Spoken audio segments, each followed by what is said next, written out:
Inilah jembatan Pandan Simo kalau dari bawah. Jadi aduh, lihat pengorbanan dari dalam jembatan Pandan Simo. Dari yang saya baca itu kuat sampai 1000 tahun. Di situ ada rambu-rambu dilarang berhenti, tapi warga dengan sangat pedenya, dengan sangat tidak ada rasa malunya,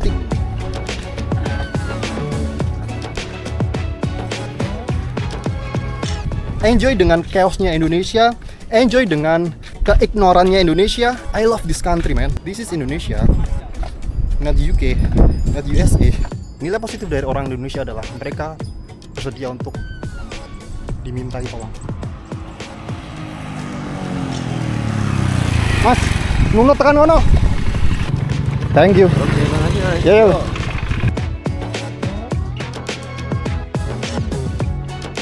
Selamat siang, kali ini saya sedang berada di sebuah jembatan yang baru diresmikan oleh Prabowo sekitar bulan November 2025 kemarin, 2 bulan yang lalu lah. 1 bulan lah, sekarang kan bulan Desember. Dan nama jembatan ini mungkin kalau misalnya warga Jogja atau warga Jawa Tengah udah tahu lah, nama jembatannya adalah Jembatan Pandan Simo. Formally atau sebelumnya jembatannya Jembatan Pandan Simo namanya. Tapi sebelum diresmikan ada usulan perubahan nama yang pada akhirnya disetujui juga menjadi sebuah jembatan yang bernama Jembatan Kabanaran.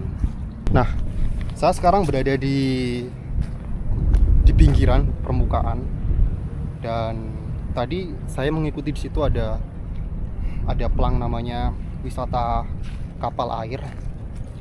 Cuman ketika saya mengikuti udah sampai di lokasi, nggak ada orang sama sekali di sini.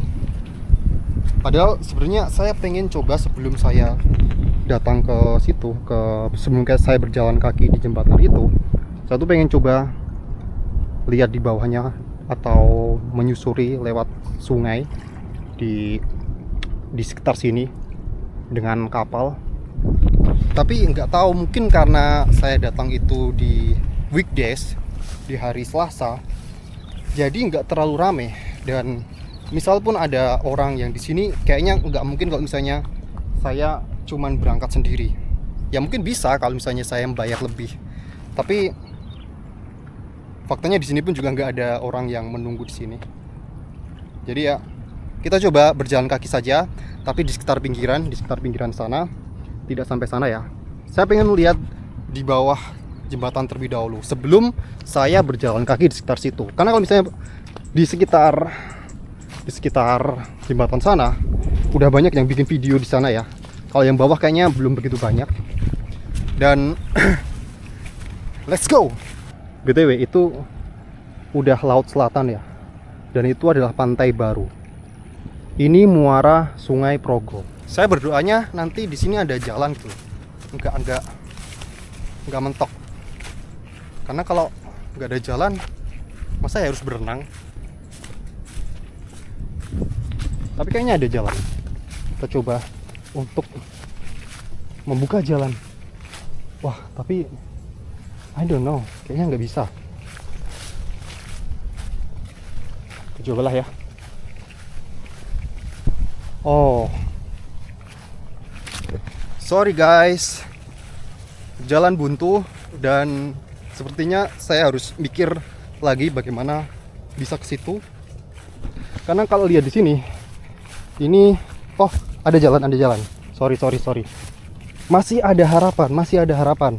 Cuman kalau motor emang nggak bisa, ini harus jalan kaki. Makanya motorku tadi aku taruh di sana. Sebenarnya kalau misalnya naik kapal pasti bagus banget. Dari kejauhan, dari tengah-tengah sana naik kapal, dan view-nya jembatan ini bagus banget, serasa kayak di Itali, kayak di Venice sebenarnya. Tapi ya nggak tahu lah, karena weekday itu mungkin. Kita lewat di semak-semak dan semoga aja nggak ada apa-apa. Kayaknya buntu guys.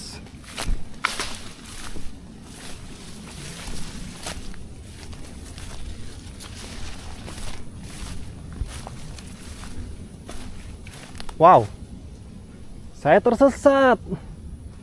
Saya benar-benar tersesat.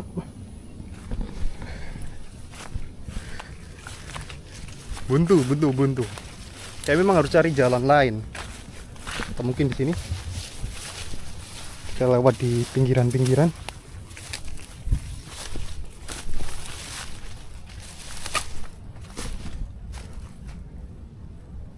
Maybe. Saya melihat daratan di sana yang bisa menghubungkan sini dan ke sana. Ada harapan. Setelah kita berjalan di semak belukar, kita mendapatkan sebuah harapan di sana.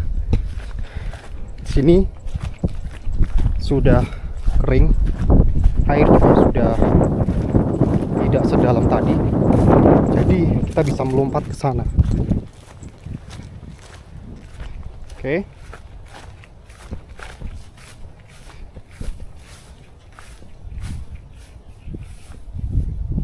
Oh, mungkin harus ke sana dulu lah ya. Aku nggak mau basah-basahan. Kalau belum loncat pun, aku nggak yakin ininya tanahnya itu bakal stabil atau enggak. Takutnya nanti malah jeblos. Nah, tapi kalau di sini kayaknya udah berani deh. Udah bisa nih. Oke. But no. Berubah pikiran cepet banget. Itu kelihatan banget tanahnya itu empuk loh. Jadi aduh.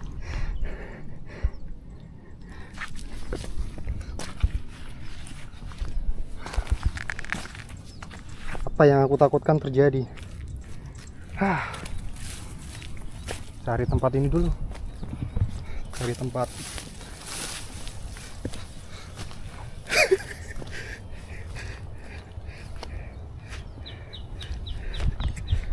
Terjebak di lelumpuran.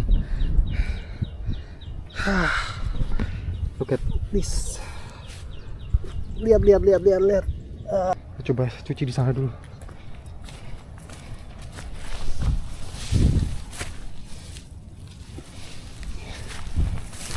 Pengorbanan.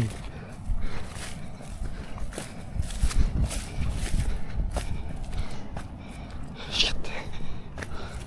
Bodoh. Padahal di sini kan aja bisa loh. Tapi lihat. Dalam banget kan?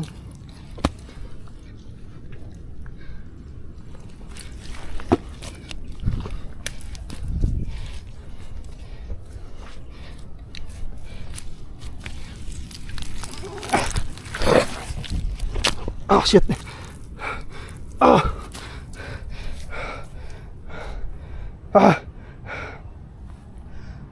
Dari tadinya cuma 1, sekarang 2. Jadi hati-hati. Kalau misalnya kayak gini, itu lumpurnya dalam banget. Kita tahan-tahanan kayak gini dulu. Oh my god. Kita dapatkan sumber air dulu yang bersih.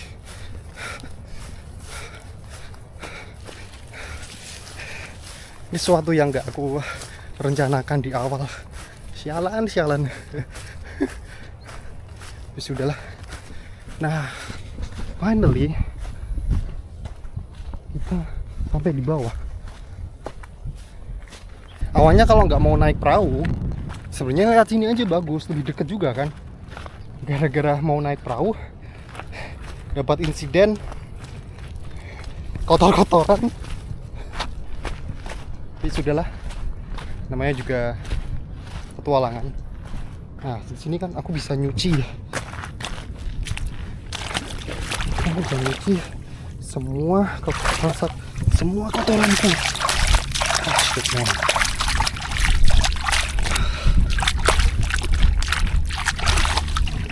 Kotor, lumpurnya hitam banget.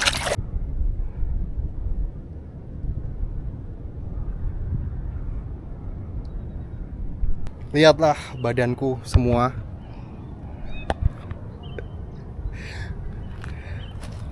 Dan ya, inilah jembatan Pandan Simo.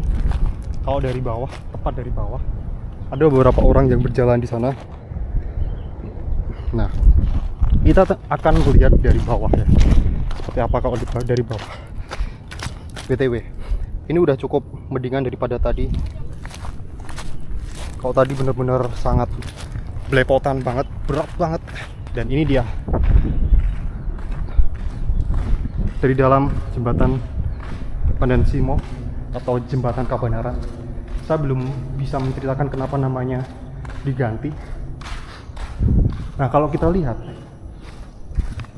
jembatan kenapa dibuat seperti ini, kalau yang saya baca, ini tuh jembatan dengan konstruksi yang dibuat kayak gini agar tahan gempa dan bisa awet sampai 1000 tahun. Saya nggak tahu nama teknologinya apa, tapi apa yang dari yang saya baca itu kuat sampai 1000 tahun. Nah, seperti ini.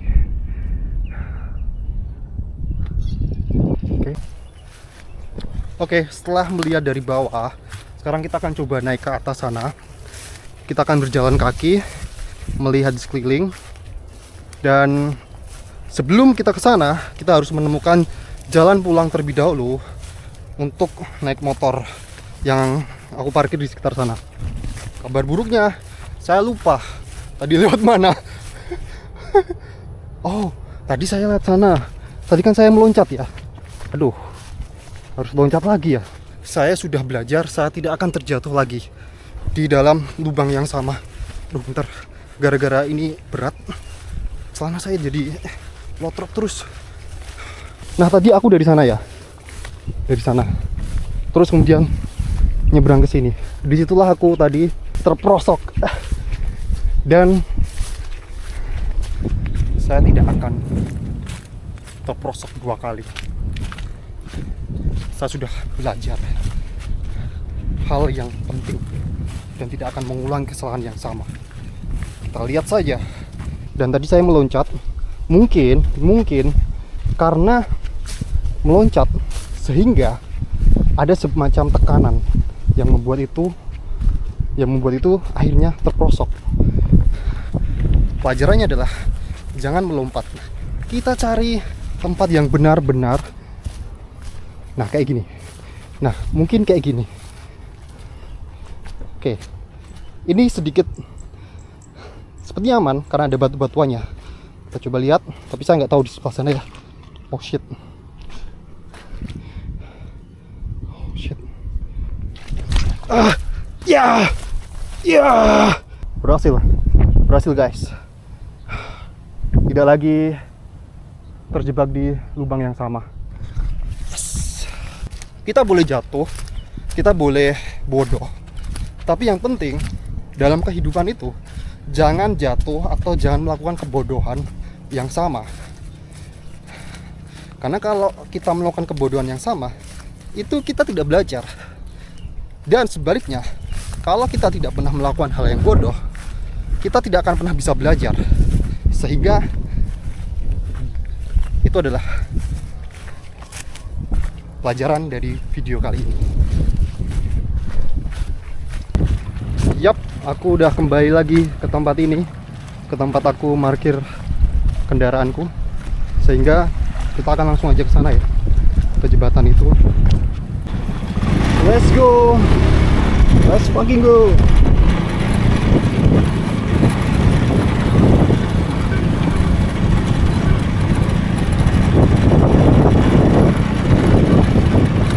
Mas.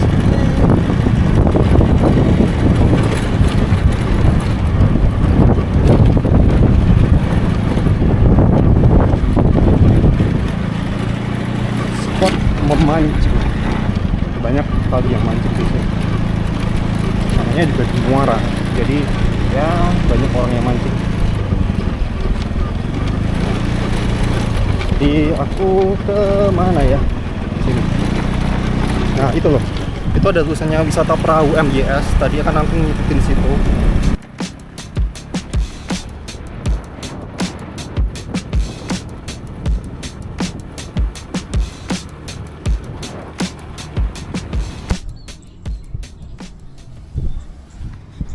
Oke.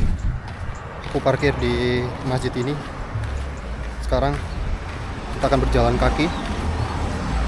Ini sebenarnya jalannya bakal jauh banget ya, Tapi gak apa-apa, kalian olahraga, gak masalah. Nah, dan jam berapa sih ini? Panas banget kayaknya. Nah, kita bakal berbicara soal jembatan yang ada di depan kita ini. Jadi jembatan ini itu namanya sebelum diresmikan oleh Prabowo, namanya itu adalah jembatan Pandan Simo. Kenapa namanya jembatan Pandan Simo? Karena sesimpel lokasinya itu di bagian sana ya, bagian timur ya. Lokasinya itu di Pandan Simo, di daerah pantai Pandan Simo. Sesederhana itu. Tapi berapa bulan sebelum diresmikan, Bupati Kulon Progo yang saya nggak tahu namanya siapa, itu mengusulkan nama jembatannya itu diubah menjadi jembatan Kabanaran. Nah, alasan diubah itu karena meskipun jembatan ini ada di perbatasan antara Bantul dan Kulon Progo, dua kabupaten yang dipisahkan oleh Sungai Progo yang tadi kita lihat tadi, namanya Sungai Progo. Mungkin kamu nggak tahu namanya, barangkali ya. Dan faktanya jembatan ini lokasinya itu 90% ada di Kulon Progo, sedangkan Pandan Simo itu ada di Bantul. Jadi secara apa ya? Secara administratif, saya nggak tahu tepatnya itu 90% atau berapa, tapi majority atau mayoritas ininya lokasinya, wilayah jembatan ini ada di Kulon Progo mayoritas, sehingga Bupati Kulon Progo itu mengajukan namanya diganti menjadi jembatan Kabanaran. And apa arti dari Kabanaran itu? Jadi bisa dibilang Kabanaran itu nama daerah yang ada di Kulon Progo. Dan ya, bisa dibilang ini daerah namanya Banaran. Dan tidak hanya soal daerah, tidak hanya soal nama daerah saja, tidak hanya soal Kulon Progo yang banyak atau enggak. Ada sejarahnya. Karena Banaran itu dulu ada sebuah padepokan atau pendopo gitu pokoknya, yang dulu digunakan oleh Sri Sultan Hamengkubuwono pertama untuk mengumpulkan pasukannya. Setelah perjanjian Giyanti yang pertama, kerajaan Mataram Islam itu dibagi dua, yaitu Solo, Surakarta, dan Yogyakarta. Dan sebelum keraton itu berada di, sebelumnya itu ada di Ambar Ketawang ya. Itu sebelum Ambar Ketawang, sejarahnya Sri Sultan Hamengkubuwono pertama itu mengumpulkan pasukannya di daerah Banaran ini, Padepokan Kabanaran. Sehingga dari namanya ini udah bernilai historis yang tinggi gitu ya.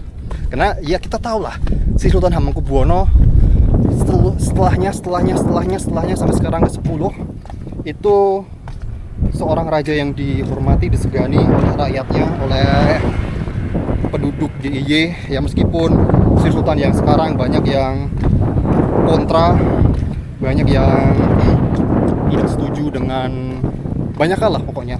Saya nggak tahu, saya bukan KTP Jogja jadi saya nggak tahu persisnya gitu.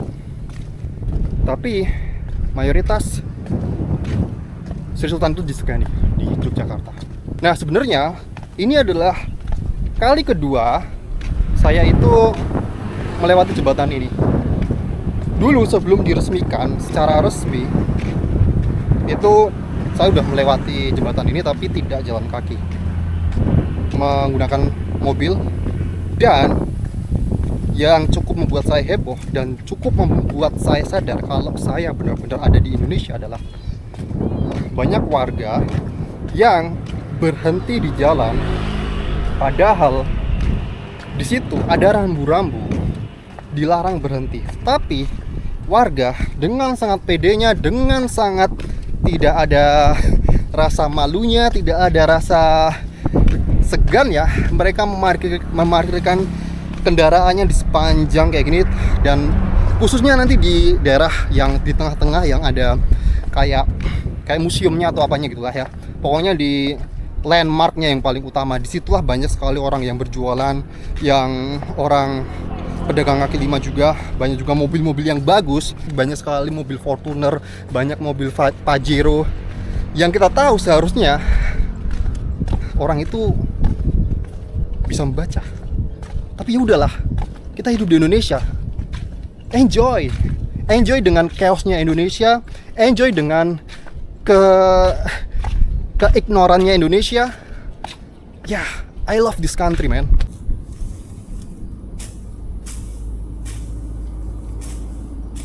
Ada dua hal yang menurutku kenapa banyak orang Indonesia itu berhenti di tengah jalan, padahal ini dilarang. Pertama, mereka nggak mau jalan kaki. Ya karena kita tahu budaya jalan kaki di Indonesia itu zero, bener-bener nol. Orang malas jalan kaki. Bahkan tetangga saya aja yang di kampung, yang di desa, itu ke warung 100 meter aja mereka naik motor. Jadi ya wajar. Capek lah di tengah, sampai tengah sana jalan kaki. Mendingan parkir di sana. Peraturan bodo amat. Oke, itu alasan yang pertama ya. Alasan yang kedua adalah karena mereka tidak bisa membaca atau tidak melihat tandanya. Ya saya positive thinking aja, mungkin mereka tidak melihat tandanya. Ini ruangan apa ya? Ini ruangan apa ya? Ini ruangan apa ya? Listrik kah? Maybe listrik. Ini mungkin listrik. Ini mungkin listrik. Oh, toilet. Ini toilet. Toilet. Inilah yang kalau misalnya kita tidak jalan kaki, kita nggak tahu kalau di sini ada toilet. Ada toiletnya di sini. Oh, shit.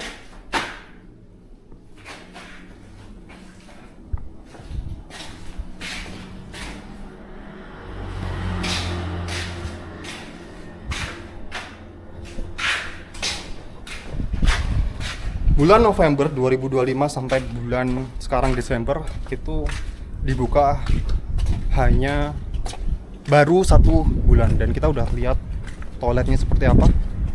Entah, nggak tahu, nggak ada yang bersihkan atau memang kelakuan warga Indonesia yang barbar.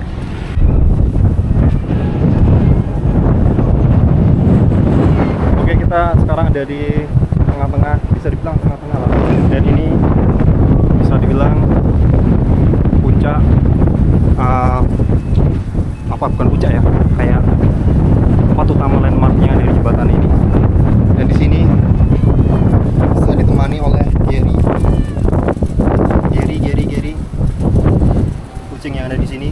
Kamu kok bisa sampai sini? Dari mana ini, Gary?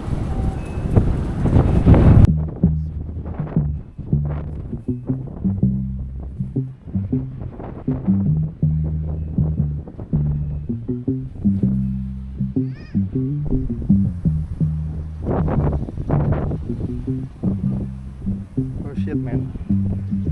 Kita lihat, dilarang berhenti sepanjang jembatan.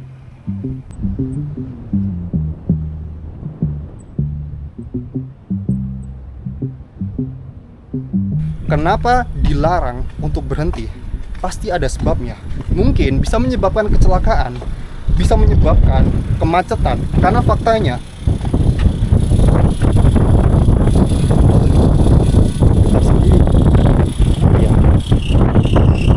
getar sendiri ya. Ini bisa menjelaskan kenapa ini getar sendiri.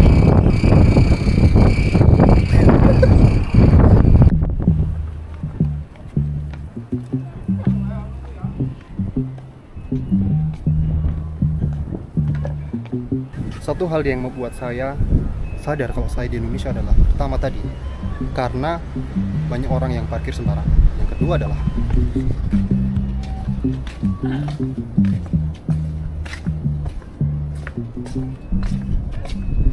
sekali lagi, this is Indonesia, not UK, not USA.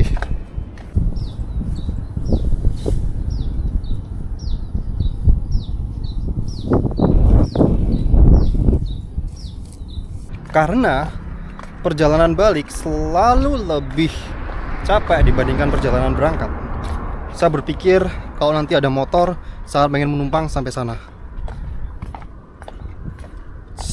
Semoga ada yang mau memberikan saya tumpangan. Semoga ada orang yang baik hati mau mengantarkan orang yang baru saja kejeblos dalam lumpuran ini, dan saya doakan orang tersebut akan masuk surga. Let's go, kita akan cari orang yang mau berbaik hati untuk mengantarkan saya sampai ke masjid sana. Motor aja kali ya, kalau mobil soalnya ribet, dan kasihan juga kalau mobil nanti ini kotor dalamnya. Kalau motor kan ya nggak begitulah. Malang sekali nasibmu, udah jatuh, terjerambab, dan sekarang menunggu tumpangan. Kita akan coba melihat kebaikan orang Indonesia. Nilai positif dari orang Indonesia adalah mereka bersedia untuk dimintai tolong.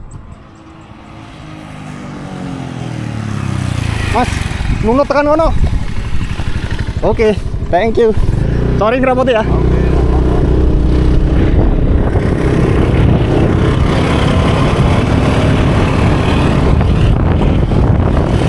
Mas.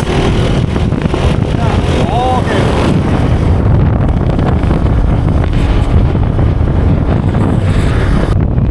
Ini aja.